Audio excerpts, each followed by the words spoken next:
When we think of World War II in Britain, images of bombed-out streets, air raid sirens, and civilian resilience often come to mind.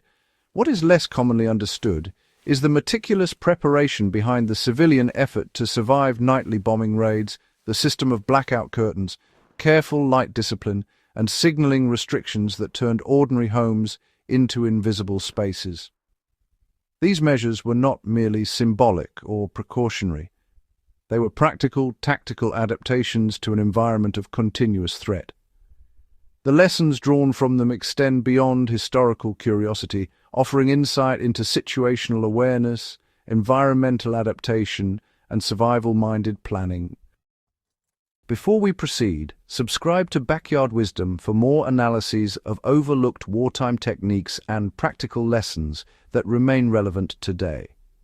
Maintaining darkness was a tactical necessity, not an inconvenience.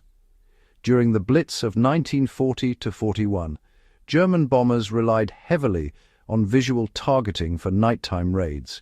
City lights, illuminated streets, or even a single exposed window could reveal entire neighborhoods.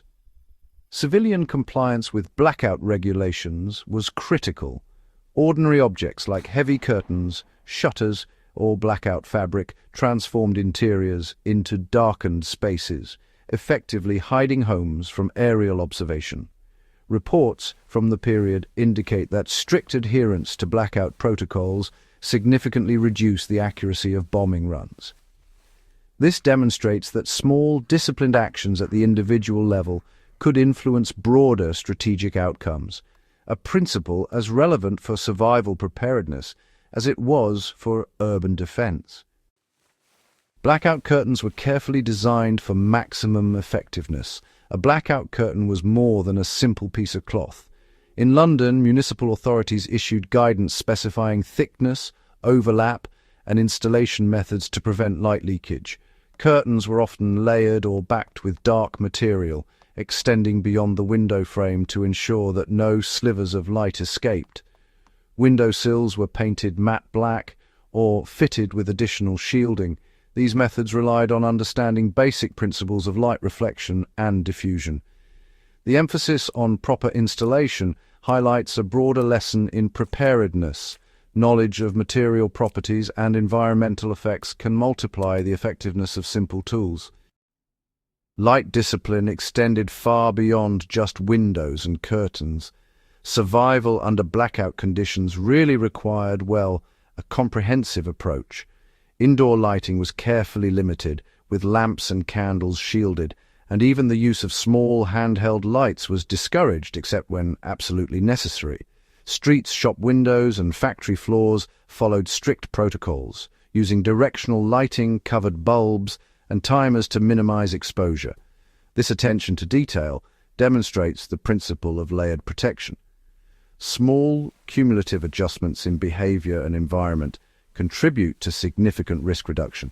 The psychological and operational challenges were significant.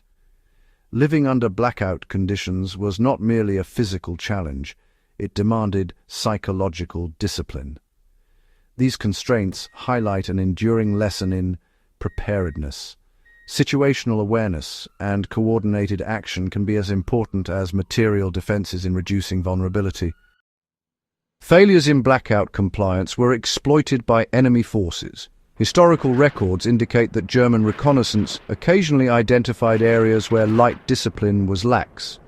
Early in the Blitz, casualty reports often correlated with poor adherence to blackout rules, illustrating the consequences of incomplete or inconsistent application. Improvised solutions showed the value of adaptability and local knowledge. Residents often adapted creatively to maintain darkness. These improvised adaptations reflect a fundamental principle of wartime survival. Standardized guidance is effective, but local ingenuity, observation, and adaptation significantly enhance resilience. Blackout lessons apply beyond wartime survival.